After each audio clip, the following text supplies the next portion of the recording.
Bonsoir à toutes et à tous. Les titres de ce journal. Investir pour sauver des vies, c'est le thème de l'édition 2022 de la Journée mondiale de lutte contre la tuberculose, une occasion pour les autorités béninoises de réfléchir à comment éradiquer cette maladie. Gérer les menstrues pendant les longues heures de cours n'est pas souvent aisé pour les jeunes filles. Dans cette édition, elles évoquent leurs difficultés. Une activiste nous donnera aussi quelques conseils pour une bonne hygiène pendant la menstruation.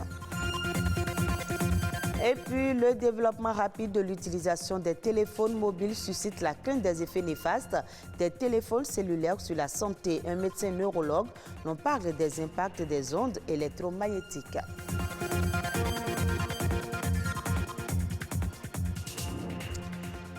On célèbre ce 25 mars la journée mondiale contre la publicité. Le 25 mars 2013, un groupe d'activistes français du collectif Les Déboulonneurs a été relâché pour avoir défiguré des panneaux publicitaires. La juge avait accepté leurs arguments et estimé que les actions étaient légales en vertu d'une défense fondée sur la liberté d'expression. Un an plus tard, le Conseil des droits de l'homme des Nations Unies a reconnu le droit des citoyens à donner leur consentement lors de l'élaboration de stratégies de publicité et de gouvernance. L'appel du 25 mars marque une victoire importante pour la reconnaissance du droit des citoyens à l'égard de la réception des messages publicitaires. Le Bénin sur la voie de l'éradication de la tuberculose. Hier 24 mars, journée de lutte contre cette maladie infectieuse, les différents acteurs réfléchissent à travers le programme national de lutte contre la tuberculose sur de nouvelles approches pour mieux agir. Beaucoup d'efforts sont faits, mais la vigilance doit être de mise en matière de dépistage. Le thème retenu pour cette année est investir pour sauver des vies. Retour sur cette célébration avec Yves Agouroupessi, Henriette Atiou et Sabirat Aou. La lutte contre la tuberculose au Bénin connaît des avancées depuis plusieurs années. À travers le programme national de lutte contre la tuberculose, le Bénin assure une prise en charge globale des patients sur le plan psychosocial, nutritionnel et socio-professionnel pour le plein épanouissement des malades. Le dépistage précoce est devenu l'un des moyens efficaces pour combattre cette pathologie. Le nombre de cas dépistés, toutes formes confondues, diminue depuis 2 ans et s'établit en 2021 à 3 764 cas, contre 4 002 cas et 4 314 cas respectivement en 2020 et en 2019. Alors que 36% des décès par tuberculose surviennent en Afrique, l'augmentation des investissements pour une lutte efficace contre cette maladie infectieuse est de plus en plus nécessaire selon le représentant résident de l'Organisation mondiale de la santé au Bénin. Ces investissements pourraient atténuer la souffrance et la mort évitable de milliers de personnes. Aujourd'hui, je lance un appel au gouvernement pour qu'il mobilise un appui financier national supplémentaire au profit de la lutte contre la tuberculose, en plus des contributions au Fonds mondial qui a lancé le mois dernier la 7e campagne de reconstruction de ses ressources à hauteur de 18 milliards de dollars US. Je lance aussi un appel aux donateurs, au secteur privé, à la société civile et au monde universitaire pour qu'ils accordent une attention accrue à la nécessité d'augmenter de toute urgence les investissements dans la lutte contre la tuberculose et dans la recherche sur cette maladie. Pour soutenir les actions de lutte contre les stigmatisations et autres discriminations que subissent les malades, l'Association des anciens patients tuberculeux du Bénin s'engage à apporter un appui psychologique aux patients tuberculeux.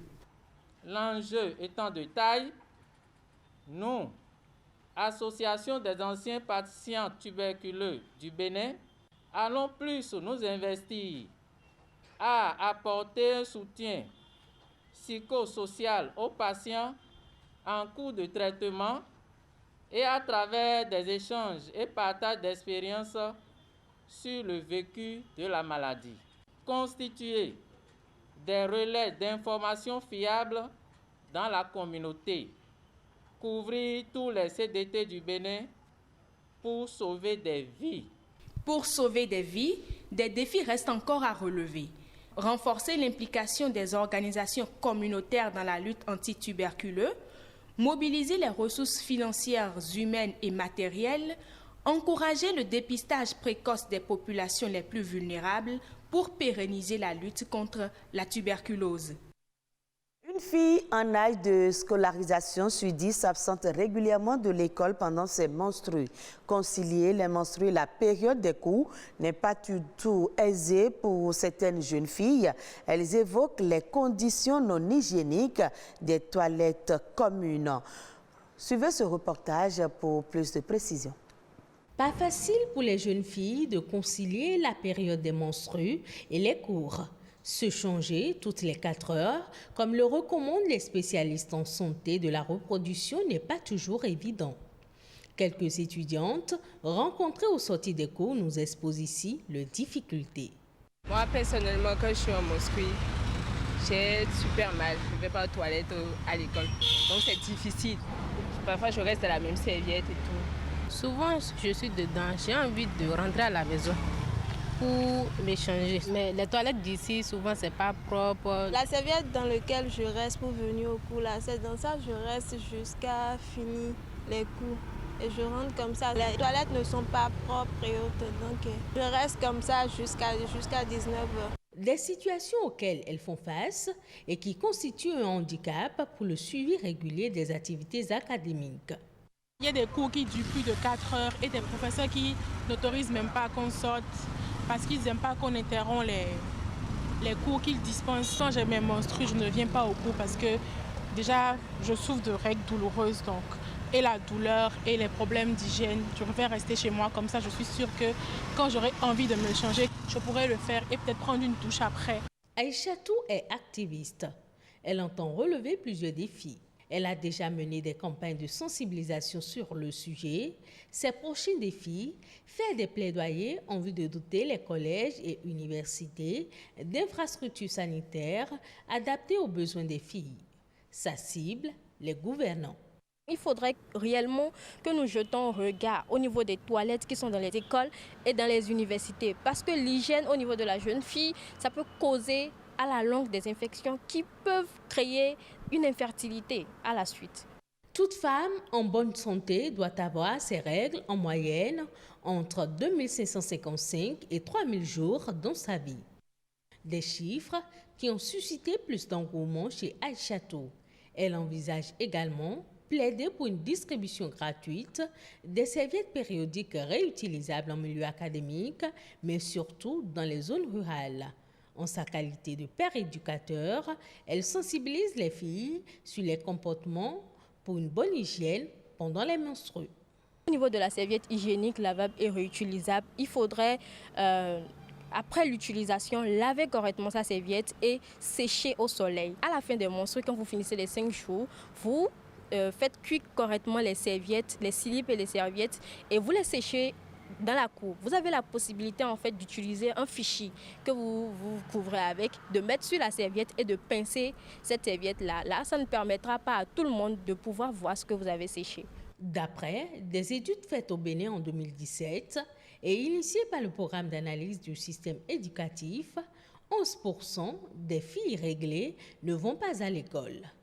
Il est donc important de trouver des solutions pour contrer ce handicap à l'épanouissement intellectuel des femmes.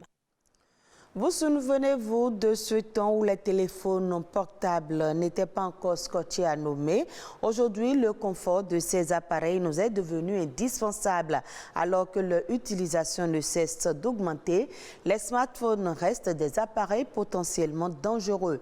Les ondes électromagnétiques qu'ils dégagent seraient nocives pour nos cerveaux. Arlos Tobano, médecin neurologue, nous édifie davantage sur le sujet. Il est au micro de Ulvaeus Balogun. Le cerveau, pour son fonctionnement propre, émet des ondes électromagnétiques de très faible fréquence. D'accord ? Chez un adulte, ces fréquences varient de 8 à 20 Hz et chez les enfants, les fréquences sont plus basses. Et les téléphones portables utilisent également pratiquement les mêmes ondes, mais à des fréquences plus élevées. Ce qui fait que l'utilisation du téléphone portable de plus de 30 minutes par jour pendant plus de 5 ans expose à un risque accru de tumeurs du cerveau qu'on appelle méningiome. Des gliomes. Les gliomes, ce sont des tumeurs selon leur grade qui peut avoir une malignité très sévère et donc conduire à un décès. Il y a ce que l'on appelle les troubles neurocomportementaux qu'on peut observer chez des sujets qui ont une utilisation abusive du téléphone portable, mais pas que du téléphone portable. Il faut inclure en même temps tous les outils assimilés. Les casques sans fil, Bluetooth, c'est pareil. Les routeurs Wi-Fi, c'est pareil. Ils vont réunir des troubles tels que les troubles mineurs du sommeil. Donc, c'est un sujet qui va se réveiller le matin avec un sommeil peu réparateur. Donc, il se réveille le matin plus fatigué qu'il ne l'était la veille en se couchant. Il y a des troubles de l'attention, des troubles de la concentration. Les conseils pratiques que je pourrais énumérer, déjà ceux qui utilisent les téléphones portables pour justement les appels téléphoniques, réduire la durée des conversations téléphoniques. Il vaut mieux faire un appel très court et après peut-être échanger par SMS que de garder le téléphone longtemps à l'oreille. Pour ceux qui, pour des raisons professionnelles, doivent faire plusieurs heures au téléphone, c'est recommandé d'utiliser les écouteurs, les casques à fil. Donc les écouteurs à fil, c'est plus sain que les écouteurs, les casques sans fil, qui utilisent le Bluetooth. Et ne pas dormir près de leur téléphone la nuit. Il faut couper le téléphone parce que même éteint, le téléphone portable émet toujours des ondes et reçoit des ondes. Et le reprendre le lendemain, comme ça vous avez une nuit plus paisible et moins perturbée par ces ondes qui pourraient nuire. Suivez à présent un condensé des faits ayant marqué l'actualité nationale ces dernières 48 heures. C'est dans La Nation en bref.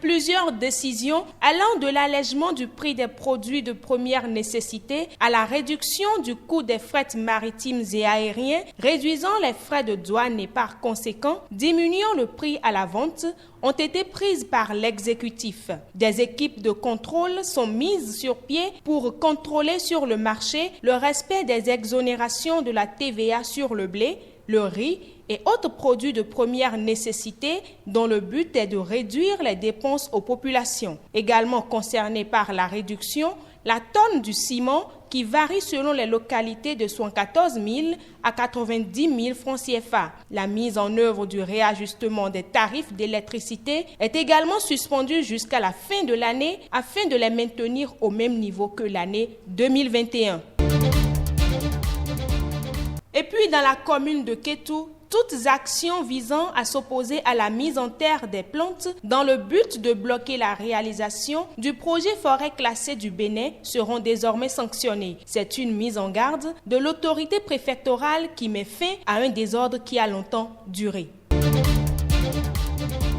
Dans le cadre de la célébration de la Journée mondiale de la météorologie, une attention particulière a été mise sur le changement climatique. La Direction générale de la météo en a profité pour rappeler l'importance des alertes précoces.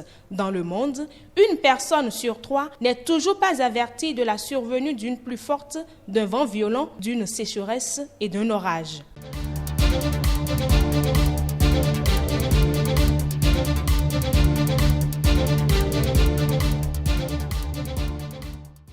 Et ce sera tout pour ce journal que vous pouvez suivre également sur le www.oactb.bj. Merci de nous avoir suivis et très bonne suite des programmes de BB24.